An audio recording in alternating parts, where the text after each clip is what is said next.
Danas ćemo praviti picu na neki drugačiji način. Zato nam je potrebno 300 g brašna, 1 prašak za pecivo, 1 kašika ulja, 200 ml jogurta i malo.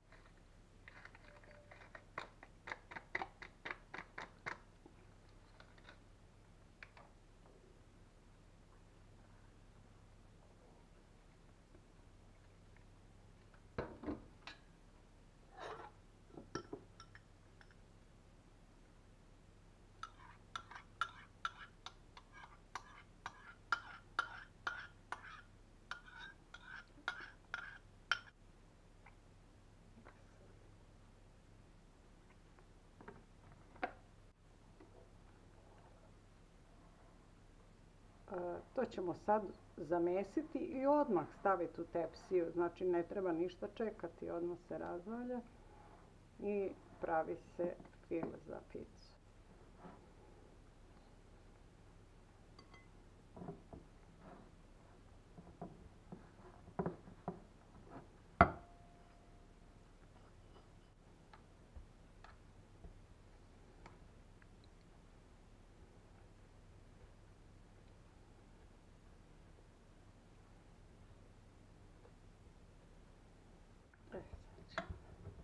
Testo raširiti po tepsiji, zatim ćemo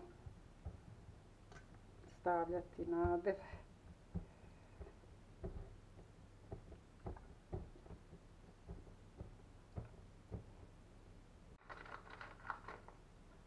Stavit ćemo belog luka i origana malo u kečap.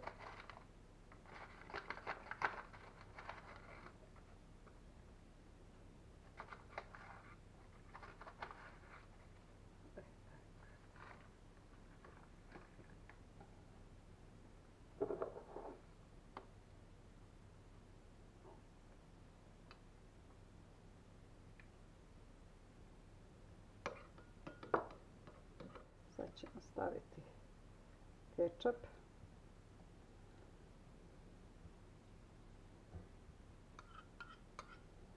U koji smo dodali belog luka i origana malo. Sada ćemo najprije izrendati sira malo, pa ćemo staviti dimljeni vrat, pa ćemo opet sira.